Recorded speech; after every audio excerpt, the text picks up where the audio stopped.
Hello বন্ধুরা, চলে এসেছি তোমাদের সাথে আবার নতুন একটি ব্লগ নিয়ে। অনেকদিন বাদে আবার আর একটা কলকাতা দীঘার একটা ব্লগ তোমাদের সাথে শেয়ার করলাম। তো তোমাদের তো আগের ব্লগে বলেইছিলাম যে আমরা দীঘা পৌঁছে লাঞ্চ করে একটু ফ্রেশ হয়ে আমরা সেদিনে আবার বেরিয়ে পড়েছিলাম, কারণ আমাদের দীঘাতে স্টে ছিল একদিনের। তাই আমরা মোটামুটি রেডি হয়ে ফ্রেশ হয়ে আমরা বেরিয়ে পড়েছিলাম।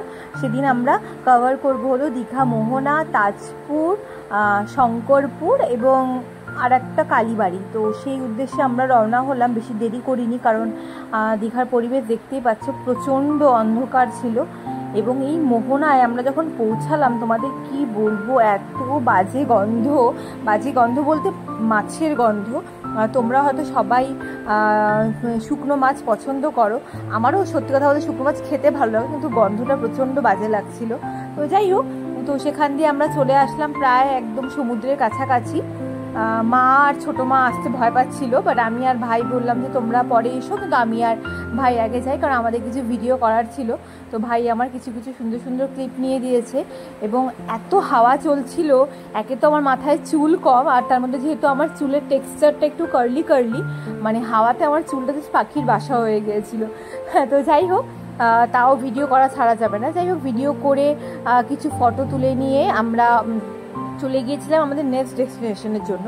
তো তোমাদের একটা কথা বলে রাখি, আমরা যে অটোটা ভাড়া করেছিলাম সেটা প্রথমে আমাদের কাছে 1700 টাকা চেয়েছিল, দেন আমরা বার্গেনিং করে সেটাকে 1200 টাকায় নিয়ে আসি।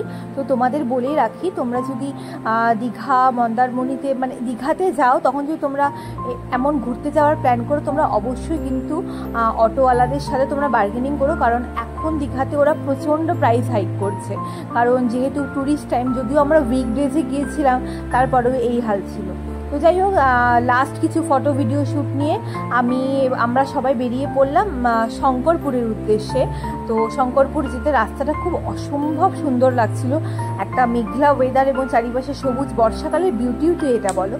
তো যাই হোক, আমরা যখন যাচ্ছিলাম তখন আমাদের অটোওয়ালা বলল যে এই যে নদীটা তোমরা দেখতে পাচ্ছ, এটা নাকি চম্পা নদী। এই নদীতে জোয়ারের সময় প্রচণ্ড জল হয়, এবং তখন যারা জেলে থাকে তারা নৌকো নিয়ে চলে যায় মাছ ধরতে। কারণ তোমরা সবাই জানো দীঘাতে প্রচণ্ড মাছ পাওয়া যায়, এবং যেহেতু এই নদীটাতে প্রচণ্ড জল হয়ে যায়, তখন এই নদীটাই সরাসরি সমুদ্রে যে জোয়ারের জলে তখন তোরা জল আনতে যায়, তো যে মাছ আনতে যায়। তো যাই হোক, আমরা পৌঁছে ওখানে একটু ঘুরে নিলাম। কিন্তু সত্যি কথা বলতে আমার শঙ্করপুর খুব একটা ভালো লাগেনি, কারণ প্রচণ্ড নোংরা, মানে এত নোংরা, মানে কি বলবো তোমাদের, লোকে খেয়ে যেখানে যা পারছে সেই ফেলছে, যার ফলে পরিবেশটা খুব নোংরা হয়ে আছে। যদিও শঙ্করপুরে সেভাবে কিছু ভিড় ছিল না, তবুও মোটামুটি লোক ছিল। তো আমি ওখানে দাঁড়িয়েও কিছু মাকে দিয়ে ভিডিও করে নিলাম। মা যদিও সেভাবে পারে না, কিন্তু দেখলাম ভিডিওটা ভালোই করেছে।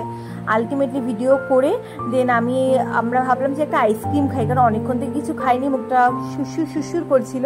তো সেই উদ্দেশ্যে আমি আর মা এবং সবাই মিলে আমরা কর্নেটো নিয়ে নিলাম, এবং বসে বসে কর্নেটো খাচ্ছিলাম এবং খুব গল্প করছিলাম, মজা করছিলাম। আসলে ফ্যামিলি ট্রিপ করতে যাওয়া মানেই তো ফ্যামিলির সাথে টাইম কাটানো, সে ঘোরাটা যত কম হোক আর বেশি হোক, তাই কিনা বলো।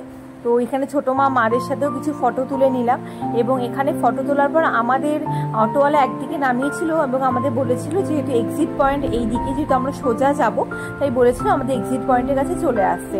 তো আমরা এক্সিট পয়েন্টের কাছে এসে দাঁড়াতে অটোওয়ালা চলে আসলো, এবং আমরা সমুদ্রের ঘাট দিয়ে চললাম এবার তাজপুরের উদ্দেশ্যে। তোমরা তাজপুরের রাস্তা, তোমরা জানো না ইদানিংকালে কারা গিয়েছো, বর্ষার জন্য তাজপুরের রাস্তার অবস্থা কি বলবো তোমাদের, কি অবস্থা, বড় বড় গর্ত, এবং এতটাই ভয় লাগছিল। কারণ আমি আর ভাই যেহেতু পিছনে বসেছি, কারণ মাঝখানে যেহেতু মা এবং ছোটো মা বসেছে এবং কাকু সামনে বসেছে, তাই আমাকে আর ভাইকে পেছনে বসতে হয়েছিল। এবং আমি আর ভাই দুজনেই প্রায় অলমোস্ট অনেকটাই লম্বা, আমি প্রায় 5'9'5'8" কাছাকাছি, এবং ভাই তো প্রায় 6'এর কাছাকাছি, তো বুঝতেই পারছো। তো যাই হোক, আমরা ওখানে পৌঁছে সমুদ্র দেখে তো আমি আর ভাই পাগল হয়ে আবার দৌড়াদৌড়ি শুরু করলাম। মারা বলে দিল এতটা মারা নাকি হাঁটবে না, তো আমি বললাম তাহলে মারা এখানে বসে থাকুক, আমি আর ভাই গিয়ে কিছুটা ঘুরে আসি। তো তোমরা তো জানোই যে তাজপুরের সাইডে প্রচণ্ড ঝাউ বাগান আছে, এবং সেদিন যেহেতু জোয়ারের দিন ছিল তাই বারবার করে মাইকে অ্যানাউন্স করছিল যে আমাদের তাড়াতাড়ি চলে আসছে, কারণ জল নাকি হঠাৎ করে অনেকটা বেড়ে যাচ্ছিল। তো আমরাও তাই আর বেশিক্ষণ অপেক্ষা না করে কিছুক্ষণ সময় কাটিয়ে আমরা উদ্দেশ্যে রওনা হলাম নয়া কালীবাড়ির উদ্দেশ্যে। তো এই কালীবাড়িটা হলো ওখানকার একটা প্রসিদ্ধ কালীবাড়ি, সবাই খুব এখানে ঘুরতে যায়। এই কালীবাড়িটা নাকি খুবই জাগ্রত, সবাই ওখানকার লোকজনের মান্যতা। অ্যাকচুয়ালি এই কালীবাড়িটার যিনি জমিটা দান করেছিলেন তার নামেই এই কালীবাড়ি হয়েছে।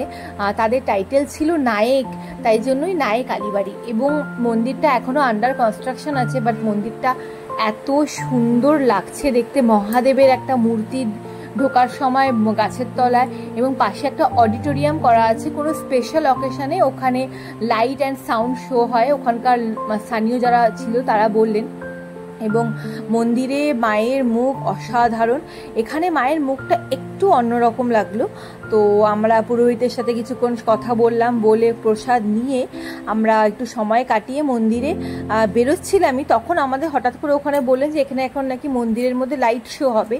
তো তোমরা জানো যে আমাদের এখানে জল্পেশ মন্দির যেটা আছে ময়নাগুড়ি, তো সেখানেও এই টাইপেরই একটু লাইটের ব্যবস্থা করা হয়েছে ঠিকই, কিন্তু এই লাইটিংয়েরটা খুব ভালো লাগলো। মানে জল্পেশের লাইটিংও আমি দেখেছি, কিন্তু এই লাইটিংটা একটু অন্যরকম লাগলো। তো যাই হোক, লাইটিং দেখে আমরা আর বেশি দেরি করিনি, কারণ অন্ধকার হয়ে যাচ্ছিল এবং আমাদের অনেকটা পথ যেতে হবে। তাই ভাবলাম যে বেশিক্ষণ দেরি না করে আমরা আবার টোটো করে উদ্দেশ্যে রওনা হলাম নিউ দীঘার উদ্দেশ্যে। আমাদের অটোওয়ালা বলেছিলে যে আমরা নিউ দীঘাতে বসে সময় কাটাবো না ওল্ড দীঘাতে। তো আমরা, মা যেহেতু 2-3 বার আগে গিয়েছে, তাই মা বললো যে না আমরা নিউ দীঘাতে কাটাবো, কারণ মার বক্তব্য ওল্ড দীঘা নাকি খুব নড়ে, এবং অ্যাকচুয়ালি ইটস ট্রু। তো যাই হোক, কিন্তু আমার এবার এই জিনিসটা খুব ভালো লাগলো দীঘাতে, যখনই আমরা কোনো খাবার নিচ্ছি ওনারা বারবার করে বলে দিচ্ছেন যে খাবারের প্লাস্টিক বা যেগুলো আমরা ডাস্টবিনে ফেলবেন, যেখানে সেখানে ফেলবেন না। যাই হোক, তো খাওয়া দাওয়া করে ছোটোমা কিছু জিনিসপত্র নিয়ে, ভাইয়ের মাছ খাওয়ার প্রচণ্ড ক্রেভিং। ও দীঘাতে আসার পর থেকে আমাকে বলছিল যে ও নাকি ক্র্যাব খাবে, কিন্তু ওখানে আলটিমেটলি গিয়ে ওর আর পছন্দ হয়নি ক্র্যাব, তাই ও ক্র্যাব না নিয়ে ও চয়েস করছিল কি খাবে। আমি বললাম তুই চয়েস কর, আমরা কিছুক্ষণ ঘুরে আসি। তো ওখানে যে লোকাল মার্কেটটা ছিল সেখানে ঘুরে দেখছিলাম আমরা, কিন্তু বিশ্বাস করো এত আকাশ ছোঁয়া দাম, তাই কিছু নেওয়ার আর ইচ্ছে হলো না। আমার যদিও একটা ফ্রিজ ম্যাগনেট নেওয়ার ইচ্ছে আছে, কিন্তু না নিয়েই আবার চললাম ভাইয়ের কাছে, কারণ ভাই বললো যে ও নাকি ফিশ ফ্রাই নিয়েছে। তো আলটিমেটলি লোটে ফিশ ফ্রাই নিয়েছিল, তো ওর থেকে ট্রাই করলাম। আমার খুব একটা ভালো লাগেনি, একটা গন্ধ ছিল। তো আমরা খেয়ে স্যাটিসফাইড হইনি বলে আমরা আবার ফুচকা খেলাম। ফুচকা খেয়ে আমরা আর বেশিক্ষণ অপেক্ষা করিনি, তার কারণ সবাই প্রচণ্ড টায়ার্ড ছিলাম, কারণ আমরা সেদিনই বাসে করে নেমেছি, এবং নেমেই আমরা আবার যেহেতু ঘুরতে বেরিয়ে গেছে, তাই আমরা ভাবলাম যে আর বেশিক্ষণ সময় নষ্ট না, আমরা আবার হোটেলে ফিরে আসলাম। এবং হোটেলে আসার সময় ভাইরা কিছু গজা নিল, এবং রাতের ডিনার করে আজকের ব্লগটা আমি এখানে শেষ করছি। তোমরা আমাকে জানিও কেমন লাগলো ব্লগটা। আবার তোমাদের সাথে পরের ব্লগে দেখা হবে। টাটা।